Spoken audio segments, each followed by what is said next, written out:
1 Samuel, capítulo 30. Sucedeu, pois, que, chegando Davi e os seus homens ao terceiro dia a Ziclag, já os amalequitas tinham dado com ímpeto contra o sul e Ziclag, e a essa ferido e queimado a fogo.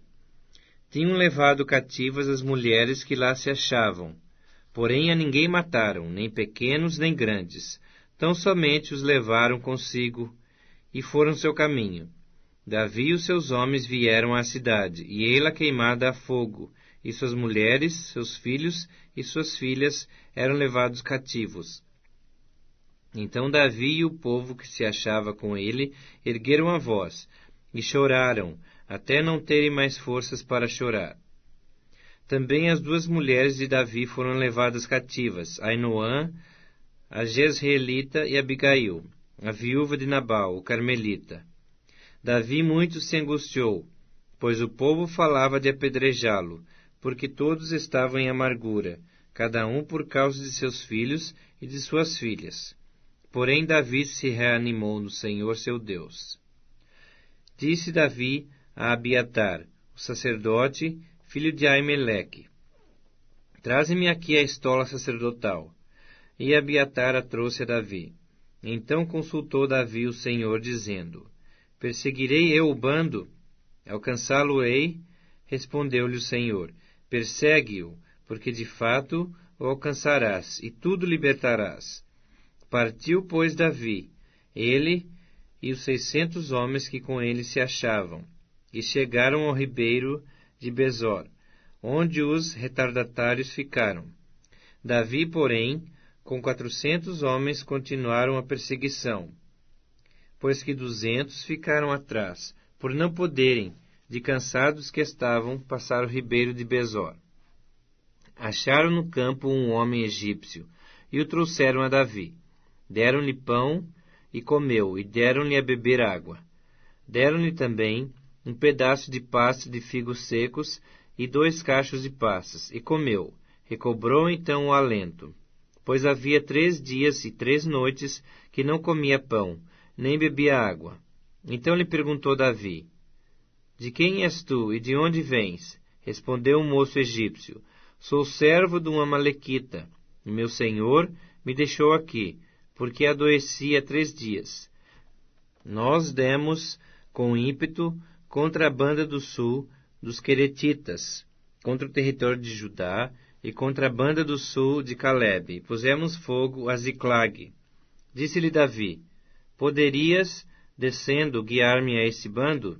Respondeu-lhe: Jura-me por Deus que me não matarás, nem me entregarás na mão de meu senhor, e descerei e te guiarei a esse bando. E descendo, o guiou. Eis que estavam espalhados sobre toda a região, comendo, bebendo e fazendo festa por todo aquele grande despojo que tomaram da terra dos filisteus e da terra de Judá. Feriu-os Davi desde o crepúsculo vespertino até a tarde do dia seguinte, e nenhum deles escapou, senão só 400 moços que, montados em camelos, fugiram. Assim Davi salvou tudo quanto haviam tomado os amalequitas. Também salvou as suas 2 mulheres. Não lhes faltou coisa alguma, nem pequena nem grande, nem os filhos, nem as filhas, nem o despojo, nada do que lhes haviam tomado. Tudo Davi tornou a trazer. Também tomou Davi todas as ovelhas e o gado, e o levaram diante de Davi, e diziam: Esse é o despojo de Davi. Chegando Davi aos 200 homens que, de cansados que estavam, não o puderam seguir e ficaram no ribeiro de Besor, esses saíram ao encontro de Davi e do povo que com ele vinha. Davi, aproximando-se destes, o saudou cordialmente. Então todos os maus e filhos de Belial, dentre os homens que tinham ido com Davi, responderam e disseram: Visto que não foram conosco, não lhes daremos o despojo que salvamos. Cada um, porém, leve sua mulher e seus filhos, e se vá embora. Porém Davi disse: Não fareis assim, irmãos meus, com o que nos deu o Senhor, que nos guardou e entregou às nossas mãos o bando, que contra nós vinha. Quem vos daria ouvidos nisso? Porque qual é a parte dos que desceram a peleja, tal será a parte dos que ficaram com a bagagem. Receberão partes iguais. E assim, desde aquele dia em diante, foi isso estabelecido por estatuto e direito em Israel, até o dia de hoje. Chegando Davi a Ziclag, enviou o despojo aos anciãos de Judá, seus amigos, dizendo: Eis para vós outros um presente do despojo dos inimigos do Senhor. Aos de Betel, aos de Ramote do Neguebe, aos de Jatir, aos de Aroer, aos de Sifmote, aos de Estemoa, aos de Racal, aos que estavam nas cidades dos Jerameelitas e nas cidades dos Queneus, aos de Ormá, aos de Corazã, aos de Atasse, aos de Hebron e a todos os lugares em que andara Davi, ele e os seus homens. 1 Samuel capítulo 31. Nesse Comenos, os filisteus pelejaram contra Israel. E tendo os homens de Israel fugido de diante dos filisteus, caíram feridos no monte Gilboa. Os filisteus apertaram com Saul e seus filhos, e mataram a Jonatas, a Abinadab e a Malquizua, filhos de Saul. Agravou-se a peleja contra Saul. Os flecheiros o avistaram, e ele muito os temeu. Então disse Saul ao seu escudeiro: Arranca tua espada, e atravessa-me com ela, para que porventura não venham esses incircuncisos, e me traspassem e escarneçam de mim. Porém o seu escudeiro não o quis, porque temia muito. Então Saul tomou da espada e se lançou sobre ela. Vendo, pois, o seu escudeiro que Saul já era morto, também ele se lançou sobre a sua espada, e morreu com ele. Morreu, pois, Saul e seus 3 filhos, e o seu escudeiro, e também todos os seus homens foram mortos naquele dia com ele. Vendo os homens de Israel, que estavam desta banda do vale e daquém do Jordão, que os homens de Israel fugiram, e que Saul e seus filhos estavam mortos, desampararam as cidades e fugiram. E vieram os filisteus e habitaram nelas. Sucedeu, pois, que, vindo os filisteus a outro dia a despojar os mortos, acharam a Saul e a seus 3 filhos caídos no monte Gilboa. Cortaram a cabeça a Saul e o despojaram das suas armas. Enviaram mensageiros pela terra dos filisteus em redor, a levar as boas novas à casa dos seus ídolos e entre o povo. Puseram as armas de Saul no templo de Astarote, e o seu corpo o afixaram no muro de Bet-Sean. Então, ouvindo isso os moradores de Jabes de Gileade, o que os filisteus fizeram a Saul, todos os homens valentes se levantaram e caminharam toda a noite, e tiraram o corpo de Saul e os corpos de seus filhos do muro de Bet-Sean, e vindo a Jabes, os queimaram. Tomaram-lhes os ossos, e os sepultaram debaixo de um arvoredo, em Jabes, e jejuaram 7 dias. O Evangelho segundo Lucas, capítulo 13.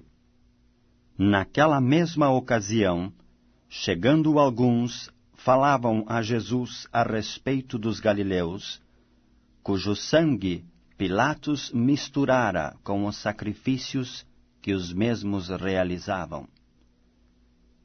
Ele, porém, lhes disse: Pensais que esses galileus eram mais pecadores do que todos os outros galileus, por terem padecido estas coisas? Não eram, eu vô-lo afirmo. Se, porém, não vos arrependerdes, todos igualmente perecereis. Ou cuidais que aqueles 18, sobre os quais desabou a torre de Siloé e os matou, eram mais culpados que todos os outros habitantes de Jerusalém? Não eram, eu vô-lo afirmo. Mas se não vos arrependerdes, todos igualmente perecereis. Então Jesus proferiu a seguinte parábola. Certo homem tinha uma figueira plantada na sua vinha, e vindo procurar fruto nela, não achou. Pelo que disse ao viticultor, há 3 anos venho procurar fruto nesta figueira e não acho. Pode cortá-la. Para que está ela ainda ocupando inutilmente a terra? Ele, porém, respondeu, Senhor, deixa-a ainda este ano, até que eu escave ao redor dela e lhe ponha estrume. Se vier a dar fruto, bem está, senão mandarás cortá-la. Ora, ensinava Jesus no sábado, numa das sinagogas. E veio ali uma mulher possessa de um espírito de enfermidade. Havia já 18 anos. Andava ela encurvada, sem de modo algum poder endireitar-se. Vendo-a Jesus, chamou-a e disse-lhe, Mulher, estás livre da tua enfermidade. E impondo-lhe as mãos, ela imediatamente se endireitou e dava glória a Deus. O chefe da sinagoga, indignado de ver que Jesus curava no sábado, disse à multidão, 6 dias há em que se deve trabalhar. Vinde, pois, nesses dias, para serdes curados, e não no sábado. Disse-lhe, porém, o Senhor, Hipócritas, cada um de vós não desprende da manjedoura no sábado o seu boi ou o seu jumento para levá-lo a beber? Por que motivo não se devia livrar deste cativeiro em dia de sábado esta filha de Abraão, a quem Satanás trazia presa há 18 anos? Tendo ele dito estas palavras, todos os seus adversários se envergonharam. Entretanto, o povo se alegrava por todos os gloriosos feitos que Jesus realizava.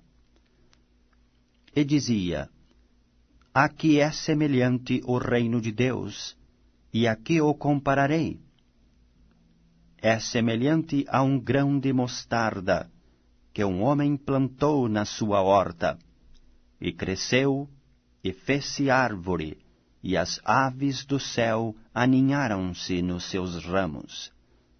Disse mais, a que compararei o reino de Deus? É semelhante ao fermento que uma mulher tomou e escondeu em 3 medidas de farinha, até ficar tudo levedado.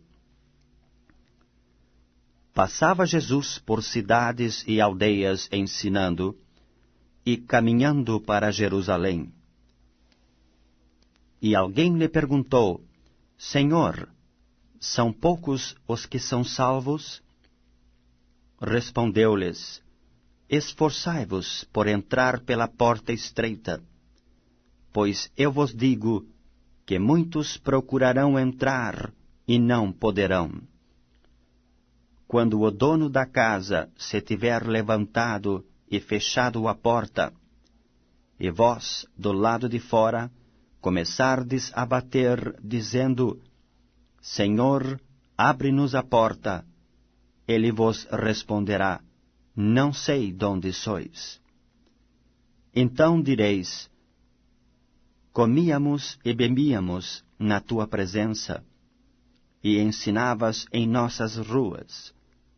Mas ele vos dirá, não sei de onde vós sois, apartai-vos de mim, vós todos, os que praticais iniquidades. Ali haverá choro e ranger de dentes, quando virdes, no reino de Deus, Abraão, Isaque, Jacó e todos os profetas, mas vós lançados fora. Muitos virão do Oriente e do Ocidente, do norte e do sul, e tomarão lugares à mesa no reino de Deus. Contudo, há últimos que virão a ser primeiros, e primeiros que serão últimos. Naquela mesma hora, alguns fariseus vieram para dizer-lhe: Retira-te e vai-te daqui, porque Herodes quer matar-te. Ele, porém, lhes respondeu: Ide dizer a essa raposa que hoje e amanhã expulso demônios e curo enfermos, e no terceiro dia terminarei. Importa, contudo, caminhar hoje, amanhã e depois, porque não se espera que um profeta morra fora de Jerusalém. Jerusalém, Jerusalém, que matas os profetas e apedrejas os que te foram enviados. Quantas vezes quis eu reunir teus filhos, como a galinha ajunta os do seu próprio ninho debaixo das asas, e vós não o quisestes.